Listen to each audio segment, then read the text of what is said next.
Hi, this is Thea. Today what I have is a tubular lock. This particular one is a 7-pin tubular cam lock, and the pins for these are all on the inside in here, and the key pushes those in.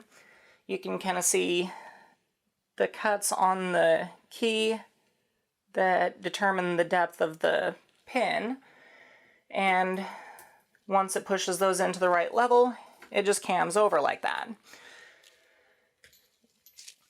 These used to be considered fairly high security locks due to the fact that every time you pick it, you have to pick it multiple times in order to completely unlock it, because it will stop on the next time a pin lines up with one of the pinning holes.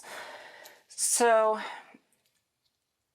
there is a flaw with these, however. They are really easy to impression, and what impressioning is, it's basically just making a key based on the tension on the pins.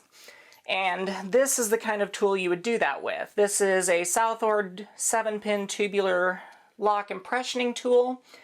They also sell an 8-pin. I don't have that one though, and I also don't have any 8-pin tubular locks. And this one you can kind of see has an indexing pin near the top, and that lines up with that notch cut into there. And you just line that up, push it in. First you got to make sure that everything is set to 0, which is done by pressing this washer against the tops of these. And you can just push it against a flat surface like so, and that resets everything to 0. So then you line up that indexing pin so that it'll go all the way to the back, push it down as far as it'll go, and just kind of rock it back and forth like that, and that will impression the lock. It will gradually make this the shape of the key until it opens. And then you can turn this collar, tighten that down so that it retains its shape, and it will work as a key.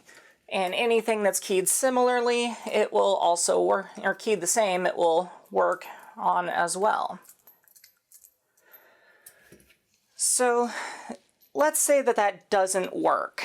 Let's reset this back to 0. I got to loosen that collar.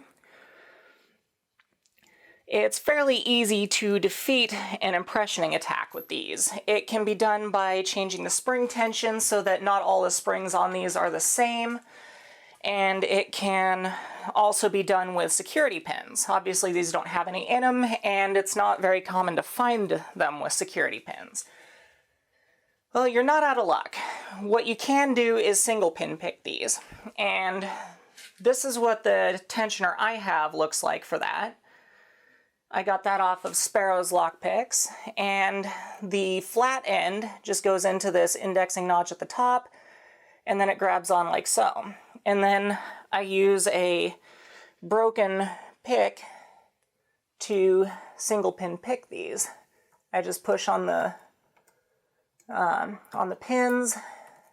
I don't know if you can hear it, but these are clicking as they are set.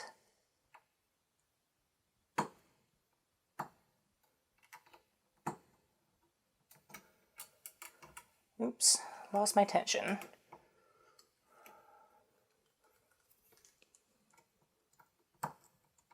Gotta click out of 1, 2, 3, 4,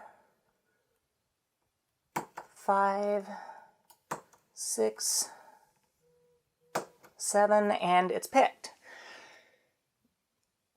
Now I'm not going to rotate it any further than that, because there is another trick you can use so that you don't have to pick at each position. So with this impressioning tool, let's assume that it didn't work to impression it, but I was able to SinglePin pick it.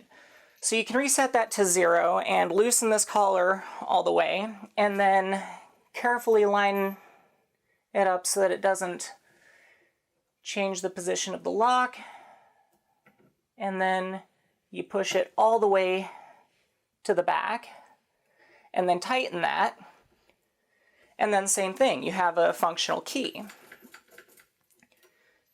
And so these tubular lock impressioning tools are pretty awesome. They are super useful, and even if they don't pick the lock, you can still use them to open them the rest of the way, because if we turn it one position, then it's locked again.